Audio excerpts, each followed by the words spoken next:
And welcome to the UGO podcast. Oh, wait, we're still doing this thing? We're doing this? Oh, yeah, we're still doing it. Well, I remember we went bi-weekly in terms of for at least November. We'll see what the schedule looks like for the next coming months since we're a little bit busy right now. But we're not too busy to check in with our favorite Netflix and Kill reviewer, or at least our most frequent one.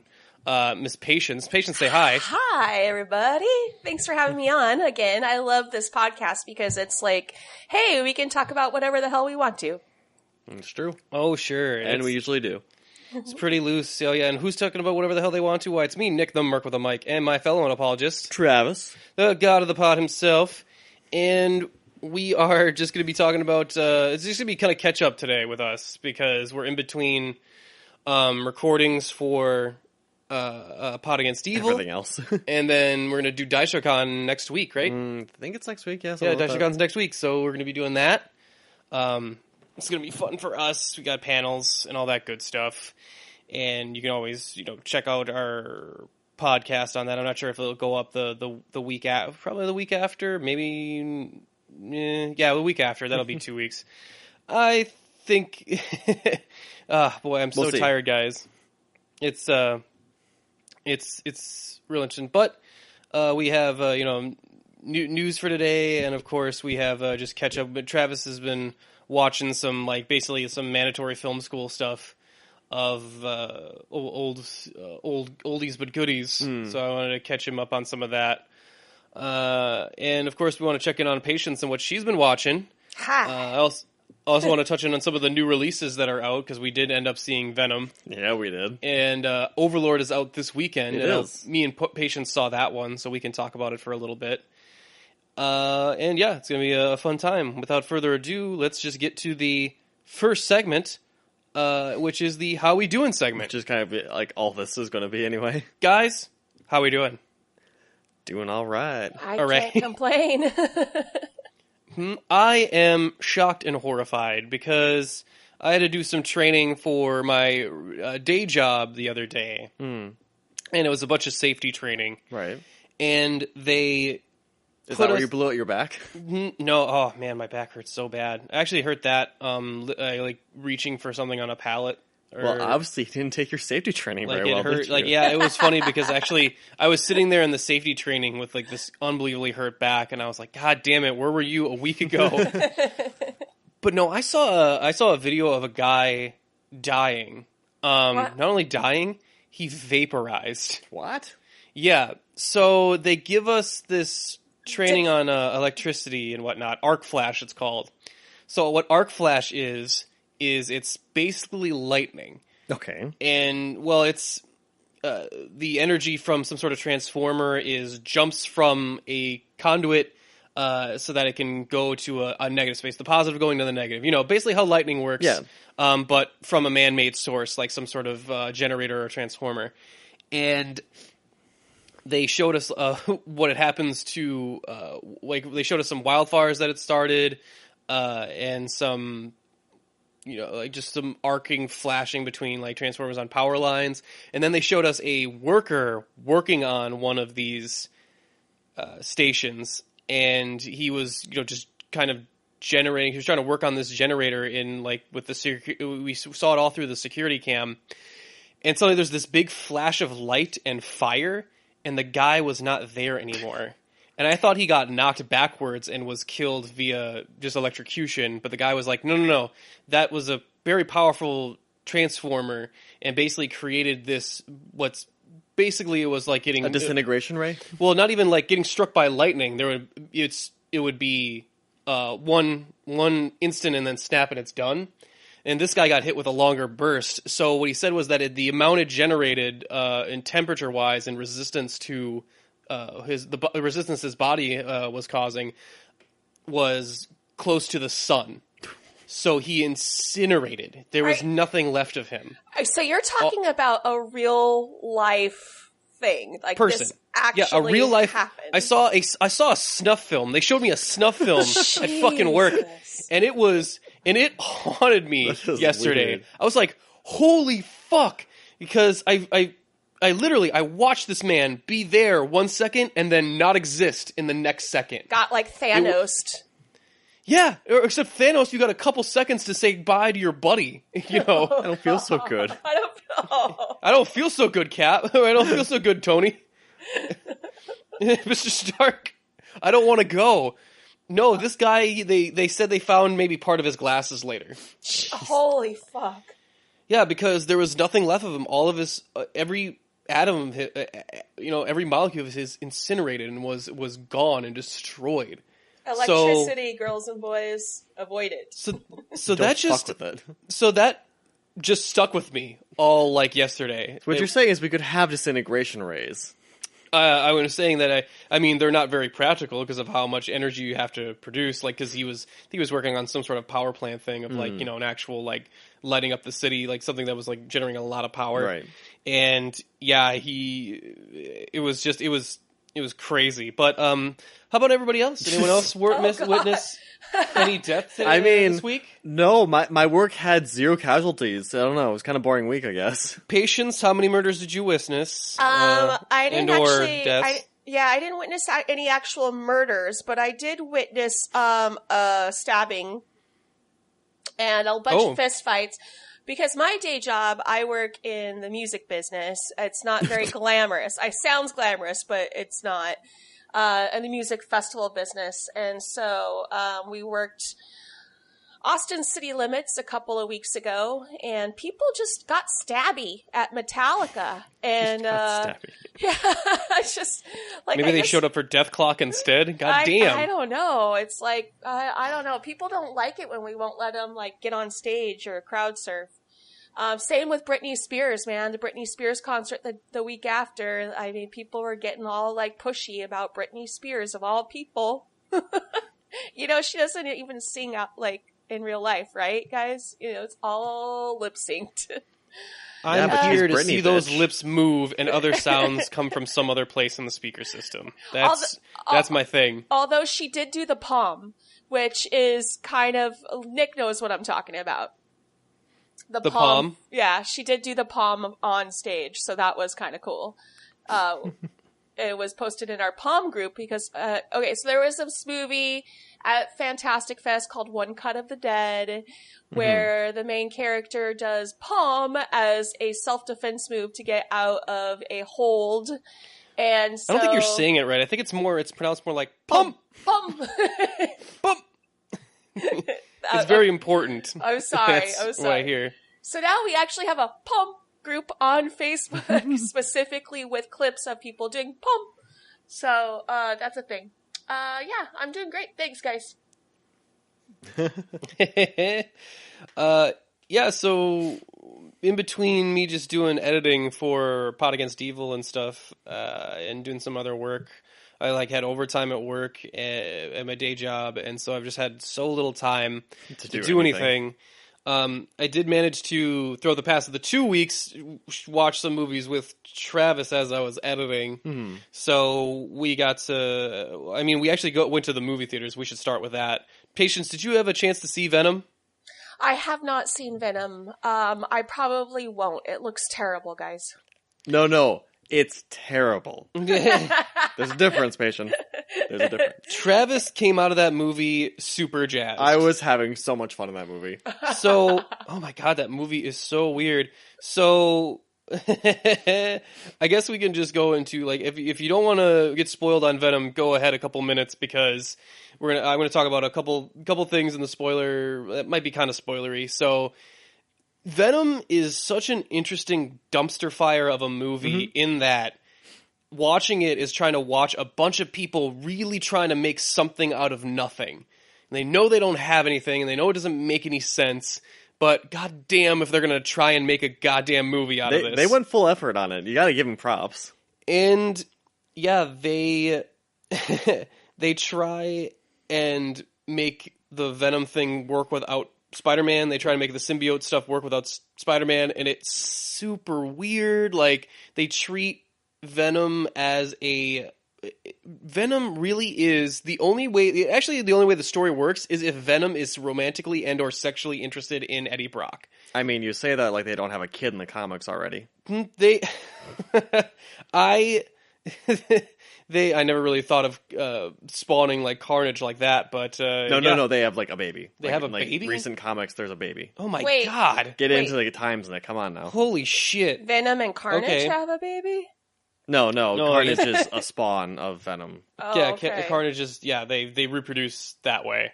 I was apparently. so confused. God, did you not go on the internet after that movie came out, Nick? But yeah, in Venom, it really is explicit. Like, there's no reason for Venom to, because Venom's is part of the symbiote people that they're here to like conquer Earth or something.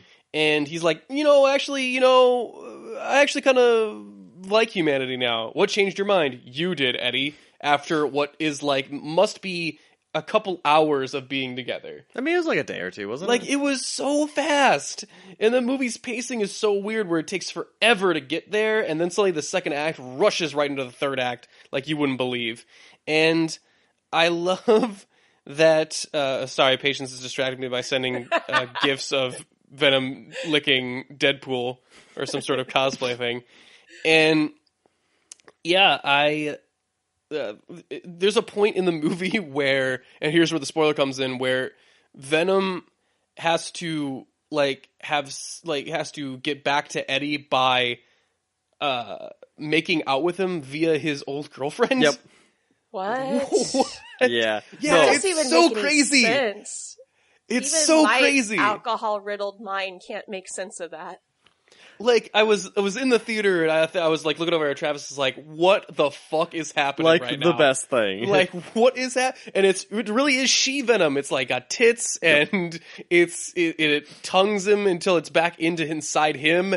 It's weird, very sexual, and I know it's going to be someone's thing. Like, someone is going to have a sexual awakening in that movie and go, oh, I didn't know my kink was black goo monsters switching from one body to another body. But it is I now. mean, there's plenty of people that want to be fucked by Venom anyway already. It doesn't change anything. Holy shit, it was so fucking weird. No, Patience, if you go to see this movie, go into it expecting a rom-com. Okay. Yeah. That is the best way of going into this movie. Okay. Also, it, like, ignores stuff that it all totally sets up. Like, remember when it says, like, oh, well, the symbiote is killing you, so you can't wear it all that much. And then it just does it later. Like, they never even have a I think line. they established, like, they kind of assume that, like, it has to feed. And since, like, they weren't being fed enough, they were eating the host. Oh, okay. What I got out of it. Okay. So as long as he eats people, he's okay? Yeah, kind of. Jeez, alright. But yeah, anyway, what else is out in theaters? Why, Overlord is out in theaters. Yay! And, no, me and Patience watched Overlord. What did you think of Overlord, Patience? I actually really enjoyed Overlord. It's a fun... the very, first opening scene of the movie really gets you. It just sucks you right in. I mean, it's nonstop, action, adventure. It's kind of like an Indiana Jones meets Castlevania movie in a lot of ways, because it starts off kind of like Indiana Jones-ish, or just really super period piece action adventure, and then all of a sudden Nazi zombies. And who doesn't love Nazi zombies? They're all the rage, right? Yeah. I mean, the trailer does kind of set it up, I think. My favorite part of the whole entire movie was, and I've said this once and I'll say it again, Wyatt Russell, Kurt Russell's kid. He had done an episode of the newest season of Black Mirror. And I think he might have been in a couple of other things, but he is absolutely fantastic. He kind of plays like the anti-hero in this, and he just absolutely steals the show. He's mesmerizing. Yeah, put an eye patch on him and let's get the Escape from New York remake on track. Agreed. He's really turning, he is, as far as the bar for sons of famous actors, he is knocking it out of the park. He is way above the Scott Eastwoods of the world. Well, that's low bar, Nick. Very low bar. You can trip over that bar. It helps when you have a personality. Oh. Oh, come on. I'm not the only one who... No, you're totally right. You're totally right. Come on. Scott Eastwood is like It's the terrible. most uncharismatic block of wood I've seen since Jai Courtney. I was going to say since Dakota Johnson, but that's okay. They're the same person. Oh, man. I wanted to talk to you about this Patience, too, because I've been seeing this in everyone's feed for Suspiria because everyone is going apeshit for Suspiria. And I liked Suspiria when I saw it. I actually liked it better than I usually like those movies, except that it's an hour too long. And everyone is saying, like, oh, man, Dakota's a really good, is really great performance in this. Really makes up for her 50 Shades of Grey performance. And I'm like, did it? No. I don't remembering it being that good. It was terrible. The only thing that I liked about Suspiria was Tilda Swinton. And her, obviously, she's gonna knock it out of the park every single time. Right. And we actually theorized at one point, whilst maybe enjoying some late night libations, Nick and I, that they chose Dakota Johnson just so Tilda Swinton would look so great on camera, because she really is. She's has as much personality as a bag of bricks.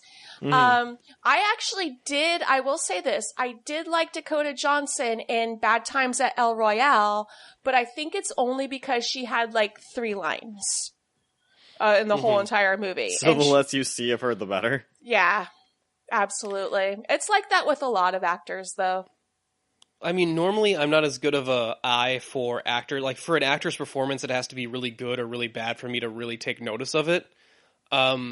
And the only reason I bring up Dakota Johnson is she is so bland that I can't remember. Like, every time she's introduced into a scene, like, it's like, oh, wait, this is a new character. I know this person. I just haven't.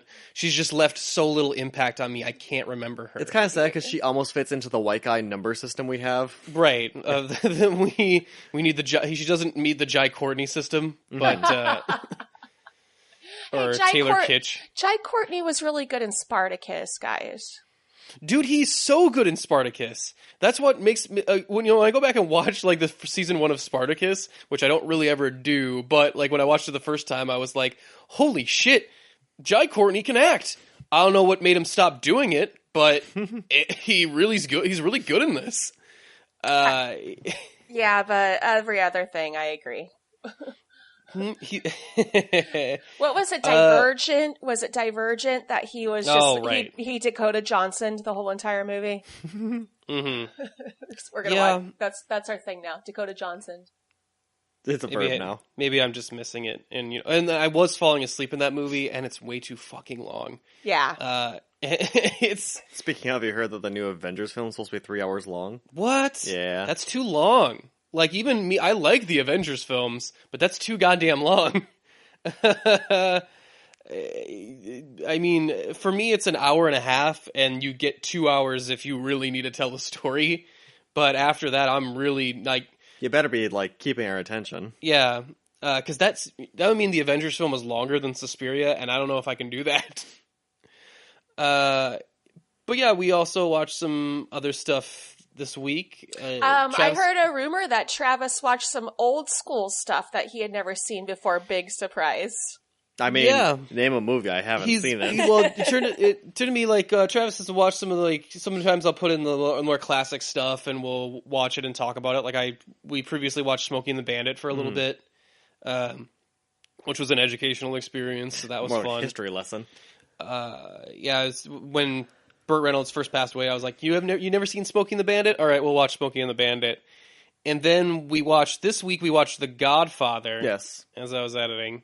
Because when I like to edit, I like to watch stuff I've seen before, and that's really slow. That won't suck me in, so I can kind of ignore it. And like anytime I come into it, like, oh yeah, this is this scene, I know that. And this was Travis's first experiencing watching The Godfather. How did you like it, my friend? It was interesting. It's one of those shows where I'm like, yeah, I can definitely tell why this is considered a classic. I don't really feel the need to ever watch it again. Sure. Because it is also very, very long and very, very slow. And even the aforementioned Godfather is only relevant to the movie like for half of it, maybe less. Mm-hmm. Well, it's really Michael Corleone's story. Yeah. Even in Godfather Part 2, they work in Robert De Niro to try and work the head of the family back into it. And then we just don't talk about Godfather Part 3. But yeah, I can't help but agree with you. Like when I go back and watch Godfather, like when I watched it for the first time, I think my hindrance was I've watched a gangster movie before, so I know exactly every person is their archetype of the person that they're gonna like that everyone else bases characters off of. Right. It's kind of the problem going back and watching like the originals of all these genres. The fact that like, yeah, but every single character is now a trope, so you know exactly what's going to happen to every single one of them. Yeah, like, you can't look at Sonny Corleone without knowing. I know exactly how your story ends. Yeah, and but I really like just the way it's shot, and the acting in it is really good. Although I think Marlon Brando's performance, like for me, borderlines on a little bit silly now, looking back on it. Yeah, but it's still it has a big presence. But I always did get in trouble in my film class whenever we brought up Godfather, and I deigned to criticize it a little bit of like, well, there's a whole nother movie with Michael Corleone in what was it, Sicily or something he was, or Vienna, and he went out to the old country and he goes and marries that chick. And then she blows up. Yeah, that's funny. And then we never talk about that ever again. I'm a horrible person since, again, it's such an obvious trope that I saw it coming that when it happened, I started laughing. Yeah, you laughed really hard. But it doesn't matter because that woman almost never speaks. The first time she speaks is 5 minutes before she dies. Mm-hmm. And I realized that, yeah, it's probably kind of a tip-off that Michael is not a great person because he immediately cheats on his girlfriend at home. And I think it's supposed to be symbolizing that he's given up and he's going to live in this place. He's going to live here now. And then, oh no, she got killed. But it later in the movie, in this movie and all the other movies, it almost never affects him. He never brings it back up. It never seems to affect his character ever. It just seems to be like they just fridge this character for like no reason. And I'm like, couldn't we have cut out like 20 minutes of this? This whole thing. Like this whole thing never comes back. And never seems to factor into the movie at all. Although I do like the little attention to detail, like name another movie where someone gets punched in the face and they actually have wire work in their mouth afterwards to like square up their jaw because Michael gets his jaw broken by that police captain. Yeah. But I don't know. Patience, when was the last time you watched The Godfather? Oh gosh. I mean, probably like in the 80s when it came out. Godfather is a classic, and I often, you mentioned a lot of the tropes that exist when it comes to gangster movies, and I think that a lot of those tropes exist because Godfather created them. Oh, yeah. But Marlon Brando, man, what a shit show that guy is or was. I mean, he was just larger than life, and I can't even imagine that they managed to get that movie made, regardless of the fact that Marlon Brando was such a dumpster fire when he was alive. Have you seen the new trailer for his biopic? Oh God, no. The trailer for Marlon Brando's biopic reads like a horror film. Mm-hmm. Like, it's so scary. And I'm like, what is this? It's just so... But yeah, so that was fun. Yeah, but I mean, I'm not a big fan of gangster movies, but I've seen most of them. And yeah, I think that Godfather is a classic. Absolutely. I didn't realize there was a third one. Wink, wink, wink. Mm-hmm. Yeah, I love a good gangster film, like the idea of just like the code they all live by, and I find that very interesting. And we also watched Predator 2. Stratus has never seen the second Predator movie. I don't remember seeing it before. Predator takes Manhattan. Mm-hmm. Only he actually does this time. Like, it's not like Jason, where he just shows up in the last 10 minutes. And God, I love Predator 2. It's so fun. Bill Paxton might be one of my favorite performances of his. Even though his character, than like Near Dark, I would say his character in Predator 2 is just so over the top and so amazing. Hey man, that's my specialty. And yeah, I do, I find it interesting how little his story actually takes effect on, because he just gets killed in the middle of that, like the subway thing as well, of just like, and he throws remember when he throws that golf ball? Mm-hmm. And it's like, that almost has no effect on me. It feels like that's a big moment for him. like, he threw his symbol or something. But we only have one scene of him talking about playing golf with one of the secretaries in the previous thing, and then they show him tossing the ball a little bit, like that's his thing, right? And that's it. And then he gets killed with it. And it's like you haven't been on screen enough to have a significant thing. Like, he should have been like, oh yeah, killing invisible predators is my specialty. Oh, that should have been his last line. That would have been great. That would have been more connecting with with his character rather than this dumb golf ball. But yeah, what I don't remember was just how racially insensitive some of this stuff is. Yeah. With all the voodoo, King Willie or whatever in the fucking the spirit world, man. I was like, oh geez, I don't remember this being this uncomfortable.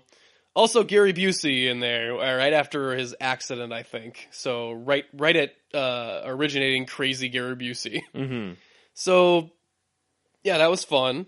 We also watched the Belko Experiment. We did. That was murder porn. Well, we watched it because it was John C. McGinley, and we're like, oh, okay. And we it's on HBO. We'll give it a shot. And man, that movie is just nothing ever happens in it up until the end that like you don't see coming. Like everyone acts the way you think they're gonna act, and like everyone has their type that they play, and you learn almost nothing about them to a significant degree. Like, remember the new girl that works there and how her story ends? No. Like, in the elevator? Oh, yeah. And it's kind of like, well, that was a big nothing. Like, we watched her for so long, Travis. She like, didn't do anything the whole entire movie except for hide. Like, is she going to... But we keep focusing on her. And it's like, is she going to be the one that ekes it out at the end because she hid? Is that going to be the lesson here? No. It's not. Yeah, her story's pointless. Also, James Gunn, we get it. You like music. It doesn't belong in every fucking scene. Like the whole radio, they're playing music on the radio, even though in the previous scene they've shown that cell phones and all these other signals have been blocked, but somehow they're getting a radio signal. And it's kind of like, come on, guy. Like, just so we can have a incongruent music being playing during this big violent scene. The only thing really good about the movie was the ending, because it was actually kind of interesting. Sure. Well, it was the one time where we actually had a clever workaround for what they were doing. Yeah. Where they were trying to get out of that building. So still stupid reasoning. Like, why did you do this? Oh, you know what? I was going to say. Go ahead. No, go for it, Patience. I was just going to chip in on Belko Experiment. I actually kind of liked it. I kind of felt like it was maybe like a little bit like Cube, but set in a office building. But see, I like Cube too, and I told this to Travis that it reminded me of Cube. It has Cube vibes to it. But I think that Mayhem is a superior movie. I liked Mayhem a lot better. We haven't caught that yet. That's on Shudder, right? Yeah, you should definitely watch Mayhem. It has Stephen, is it Yang from Walking Dead? Stephen Yeun? Yeah, and then the one really hot chick from Babysitter. Yeah, definitely a great film. Very similar, except for one's more of a zombie virus revenge movie, whereas Belko Experiment's more like the Stanford prison experiment, you know? Yeah, I like you know what I forgot to mention up at the top here? Maybe I'll edit this back in, but I also want to mention our Super, the comic book Super. We've had those guys on before a couple times. They're actually doing their Kickstarter this past week, and I think beforehand. So if you guys are interested in these, some super comic about a city full of superheroes, they already have some stuff. Like I think the first issue is free online if you want to go check it out. They're currently trying to get their Kickstarter together for their latest issue, and I think they've already met their goal now that I've seen it. But there's still like stretch goals. You can go and see that, and those are a good group of guys. So you definitely should go check that out. Anyway. What else? Did you watch anything, Patience? Anything interesting? Well, I finally finished Haunting of Hill House, and cool. I don't know if you've seen it. It's on Netflix. It's written and directed by Mike Flanagan, who is the darling of Netflix horror these days. I mean, in my eyes, he can pretty much do no wrong. And his entire catalog is on Netflix as well, I believe. So he did Absentia, he did Hush, which is an amazing take on the home invasion genre. Sure, we did that for a Netflix and Kill one time. Nice. He did Oculus and Ouija 2, which is, I know, it sounds terrible, but even Ouija 2 was amazing because Mike Flanagan. So Haunting of Hill House is basically the take on the Shirley Jackson, Haunting of Hill House, and it stars a family who were going to flip this house, essentially, and it became extremely haunted, and their mother... I don't want to give too much away, but it has a perfect balance between that, like, family PTSD dynamic where everyone's just really fucked up from what happened to them as children, and the paranormal. And it's beautifully done. And Mike Flanagan knocked it out of the park. I highly recommend it. And it's only like 8 episodes. So there's really there's no reason not to watch it. Yeah. It's a fantastic, I'm hoping that we get, I would say that it's better than American Horror Story and probably right on par with Channel Zero. Okay. Yeah, I kind of fell off of American Horror Story after, what was it, the Carnival season, I think. Freak Show. That's season 4. There's been 4 other seasons since then. Jesus Christ. They just finished, they're showing season 8 right now. I'm really behind. The last one I watched was Roanoke, which was season 6, I believe. So then they had Cult, and now they're having Apocalypse. I didn't realize there was that many seasons. I think they're all on Netflix up until the current season. So, if you're bored, but it's not like you and I or any of us in this business ever get bored because we always have a list of things. I remember trying to watch it like the first season once and I kind of got bored. I really didn't get very far. Yeah, that sounds right. Yeah. Well, I ended up watching The Chilling Adventures of Sabrina. Right. Which is, I wanted to bring it up. It was in the news earlier. It was being sued by Satanists. Yep. Because they had some sort of deity in there. $50 million because they used the same Baphomet sort of church deity that the Temple of Satan uses. Well, it's interesting, too, because if you read into it, actually, the reason they're suing them is not only because of that, but it's also damaging their business, essentially. Is it? It is, actually, because that's the interesting thing, is that... have you actually looked into what Satan is actually about? Yeah. Yeah, they're pretty chill people. Like, they're pretty much about, like, don't do harm to other people, but then live your life how you want to, type of thing. Interesting. And then, like, Sabrina basically goes into, like, the Chilling Adventures of Sabrina starts that way, where it's like, no, join our club, we're awesome, we get to do magic, and we get to be kind of just cool. And then as soon as she, like, thinks about, like, they start having her join, they're like, nope, sorry, we're evil. Like, oh, so you're not Satanists then, you're just evil dicks. And the show never really, I don't know, it's okay, but it never really evolves much more than that. Like, they don't give Sabrina a single good reason to actually go onto their side of the Church of the Night, they're called, other than the fact that her aunts are there. That's, like, the only real reason. Okay. Because they're just dicks. Her aunts are evil? Well, sounds like they're Satanists. Yeah, but Satanists aren't strictly evil, or are they? I guess. But in this world, they basically are. Okay. Because her aunts were always just like quirky little fun auntie types that drank too much wine. And Hilda is still basically like that, but Zelda's not. I actually kind of like Zelda's character this one because she kind of like hams it up a lot, but she's a really good actress. But it's just really weird because like even like, oh no, she wants to do both worlds. I'm like, but why? The witches are just murdering assholes most of the show. So I don't know. I felt like they were trying to do something, and they kind of didn't do it very well. Well, regardless, I'm proud of you, Travis, for watching something. I did watch something. All on his own. Yeah, we also watched, I forget what the name of the anime is, but, Castlevania? well, we did a Netflix and kill on that, but we did do Castlevania Season 2. And that was interesting. Well, that's for Netflix and kill. Yes. So, yeah, we'll have to... No, we'll look into our thoughts and feelings on that. I obviously I was kind of down on the first season among everyone who's watched it, and you'll be surprised that my opinion probably has not changed all that much since season 2. But no, what was the name of the anime we were watching? I don't know. Which one are we watching? The one with the immortal guy that yells out a lot. Oh, Golden Kamuy. Golden Kamuy, yeah. Where, man, I cannot get a read on this show. The show has like violent murder in it. Yep. Skinning of like, what's it, prisoners? Mm-hmm. The skinning of prisoners to collect a map in order to find a golden treasure.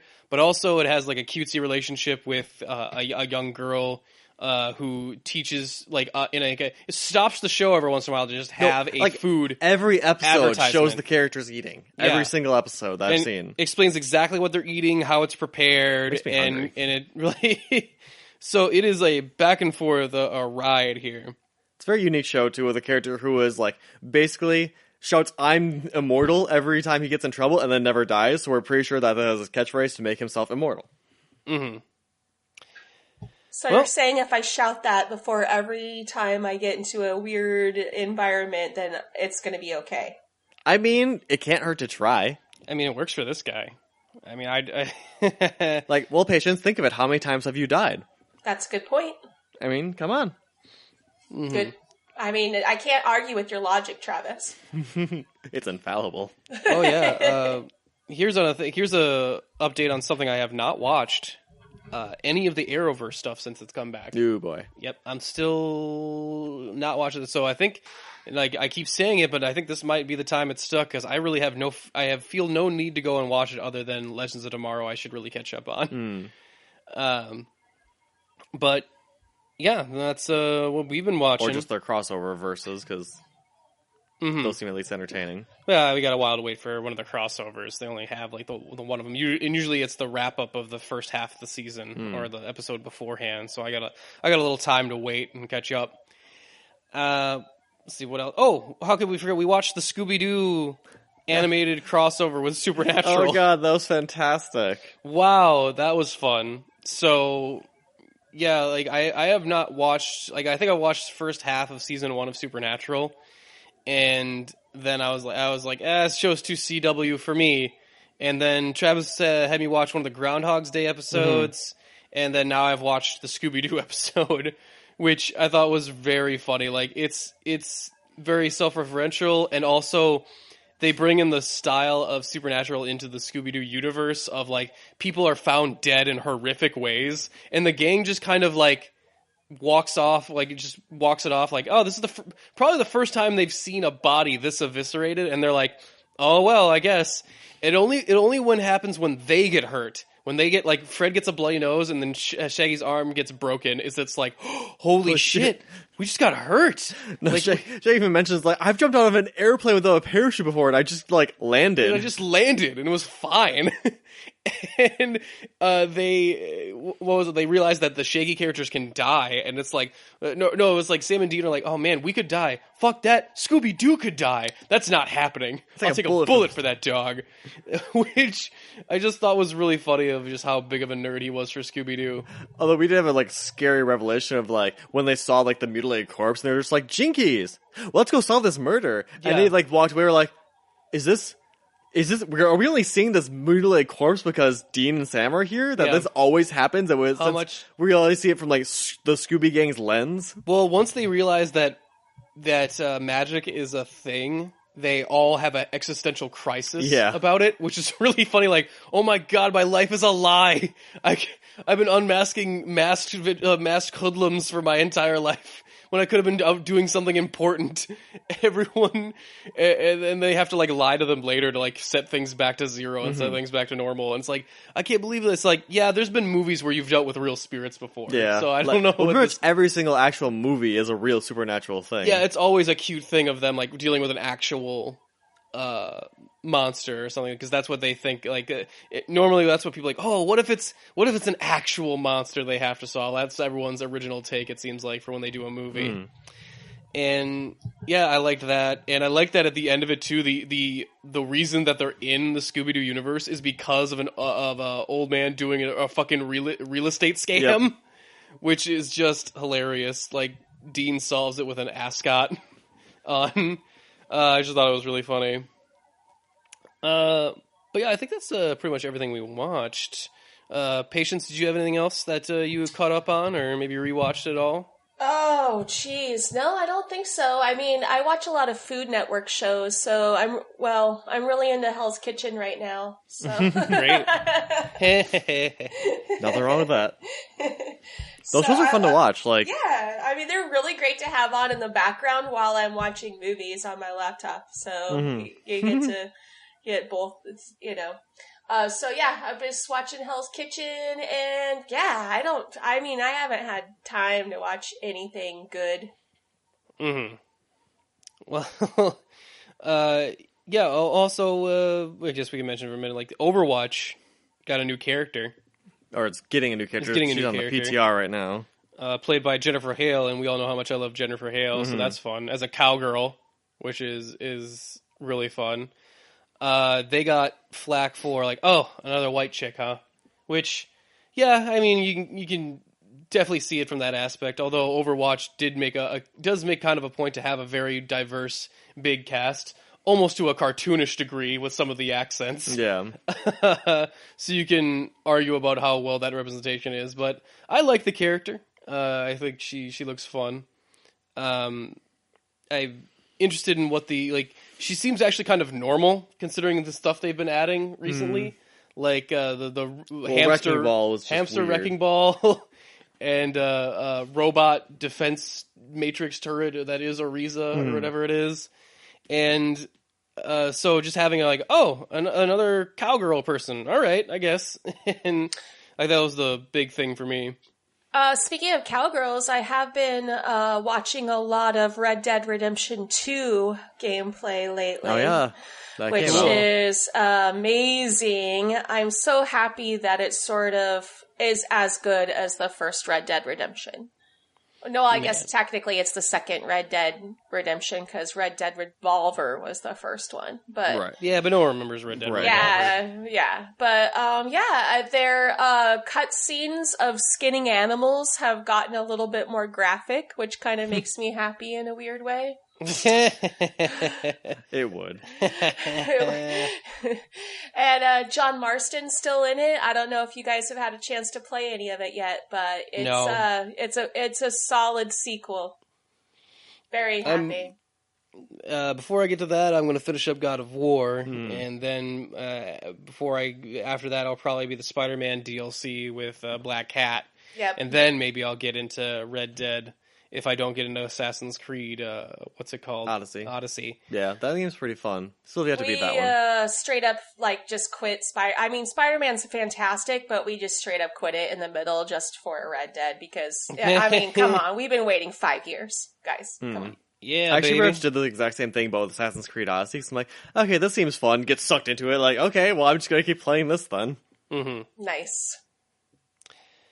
But yeah, that's pretty much all I had. Unless, I guess we missed the boat on Halloween, I guess, for talking about the Halloween movie that me and Patience both saw. Yeah. But how about we do this, since it's the end of the show, we can talk about the spoilers part of it, so that we don't piss anybody off.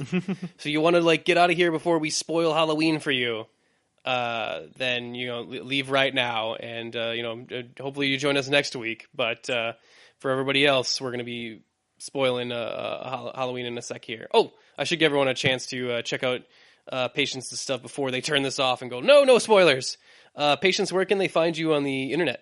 Oh, well, as always, you can find me on Twitter, Instagram, Facebook at prof.patience. And you can always find me on Deliberations of Doom on oneofus.net.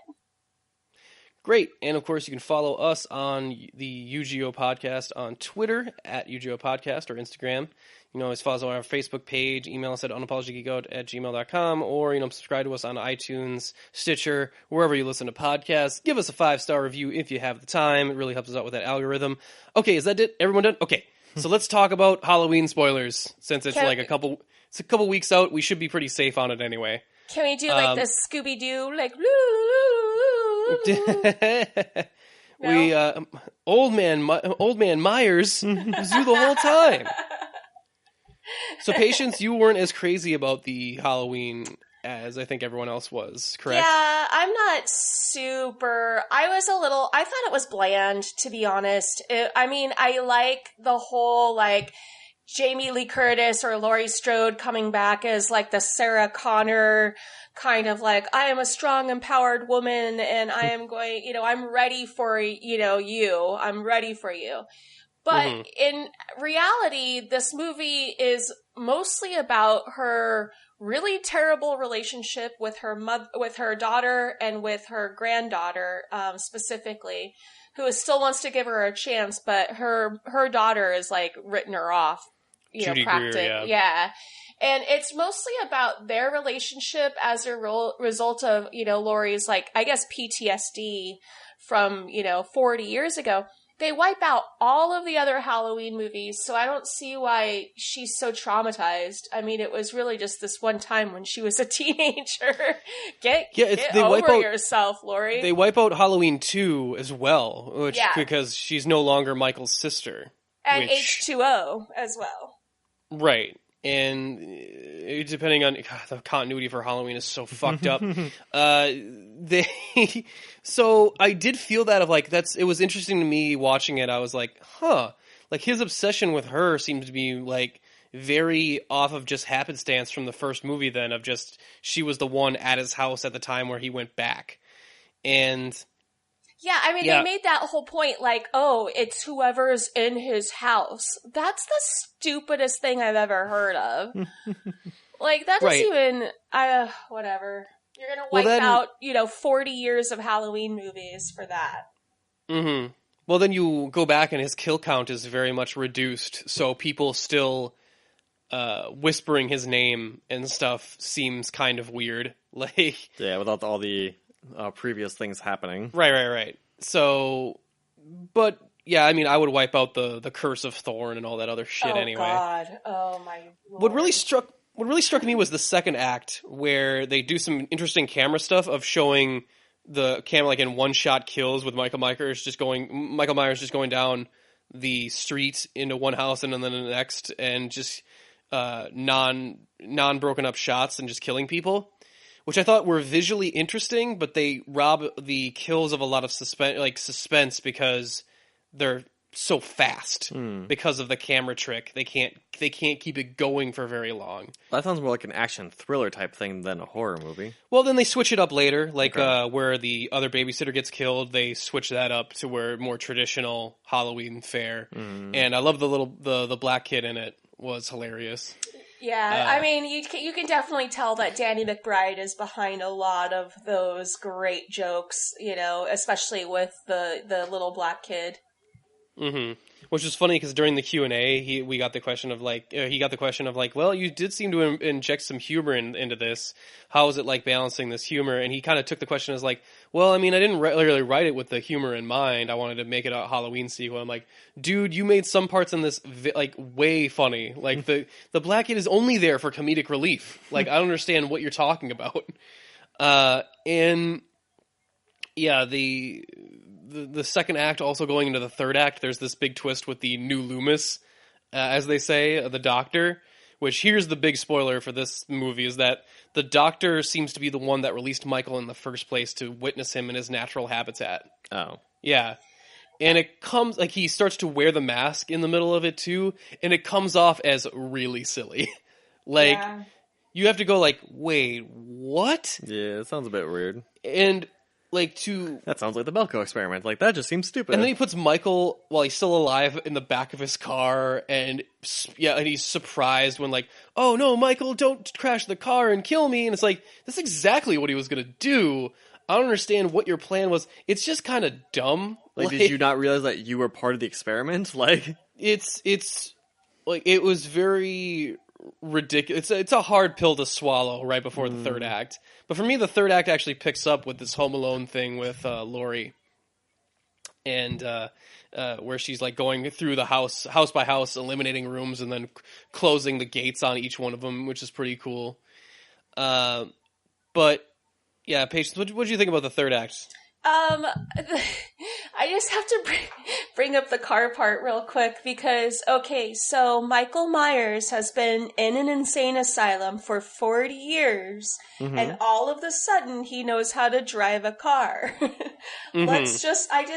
hate to point that out, but there is a fantastic short on YouTube from the guys that made Hatchet. Adam Green.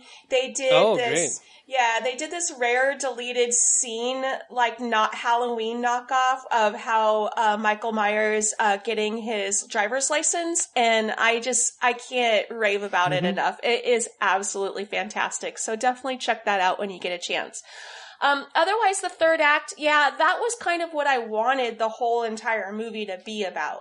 Was this whole Home Alone, Sarah Connor, like, comeback thing. At one point, this is a very obvious, but at one point, Laurie Strode does the whole balcony, like, I'm dead, faking her death, and then Michael Myers was like, what? What do you mean? Yeah, that was a cool moment. That was, like, probably the best moment of the film for me. And, of course, she ends up killing his ass. But now they're saying that, yeah, she's like, oh, Jamie Lee Curtis is like, yeah, I'd make another Halloween movie as long as it's with David Gordon Green. So who knows? Maybe we will get a Halloween too. I just think that they should let this all just... After 4, 5, and 6, I was okay with H2O, but come on, H4O, let's just let it die now. I'm over it. Well, when you walk down this path, it only... Making Michael Myers human again was interesting, but when you start to go down the path of sequels, it only is a matter of time before you have to make him a supernatural force yet again. Right. And then we're right back to where we started with the sequels and where they went wrong. And it's like, guy, I mean, I know you like the franchise, but leave it at the big, because I think it was a success. People liked it, and of course it made money, so they're going to make another one. Yeah, that's the main issue. But I mean, if they're going to make another one, there's only one conceivable option, period, end of story, and that is Michael Myers in space. Yeah. And then if you have him fight Jason or the Leprechaun, or both. Or Alien. Or Alien. Or Predator.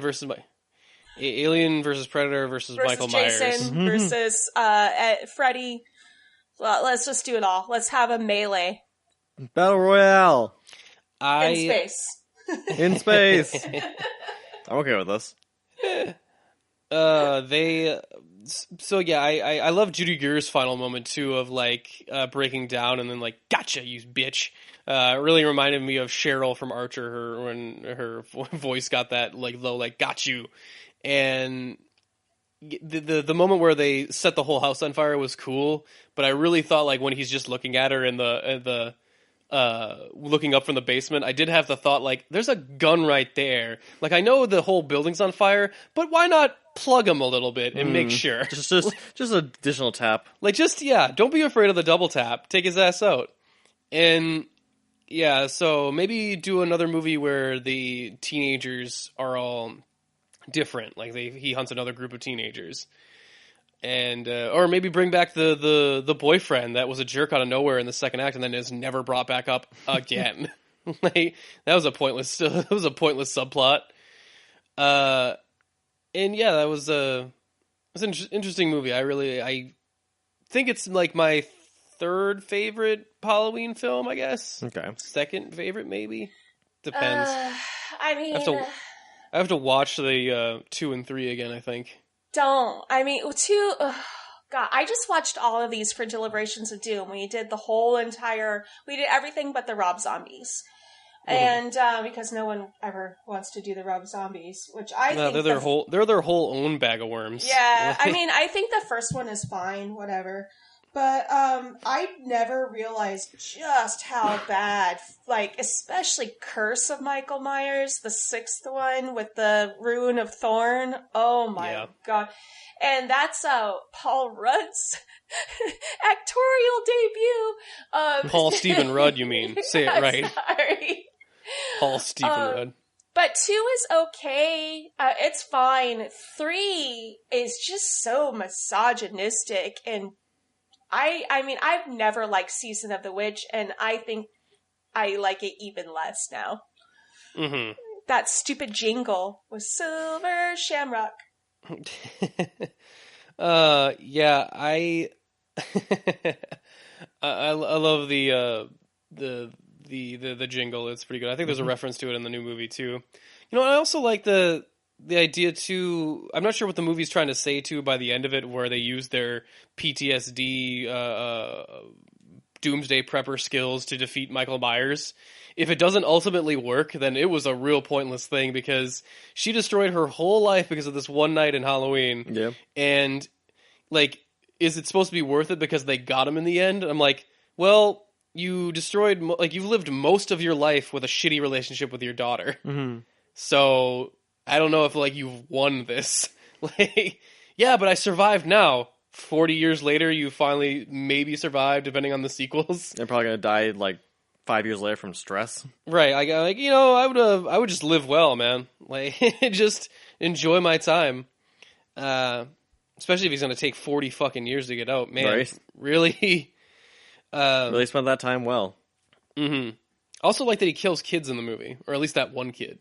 Like, he really upped the stakes from him. Like, oh, okay, I guess there's the rules are out the window at this one. Unless you're a baby, Michael doesn't fuck with babies, I guess. Okay. Mm-hmm. But yeah, I think that's pretty much wraps up all my feelings on it. So we can wrap up this episode right here, unless anyone has anything last minute to add. Nope. Patience, you good? I mean, I think he should have killed the baby, but yeah, that's it. Yeah. You should have taken out the baby. Full stop. Wow, I like it. I mean, Michael's kind of a pussy, just saying. Ruthless. Patience is ruthless. Well, Talking about babies are awful. Again, well, you can listen to Patience also being equally as ruthless on some of our previous Netflix and Kill with her, so go check those out. And yeah, in the meantime, we will see you next time, guys, for our Dice Show Con episode. Yay! Yeah. Those are always fun. But yeah, if you're in the area, definitely say hi to us and keep an eye on our Instagram and Twitter and stuff. We'll keep you updated. And check out some of our panels and all that good stuff. But until then, we will say goodbye. We are Unapologists Geek Out, and we're out. Death to baby! Oh, sorry. Sorry.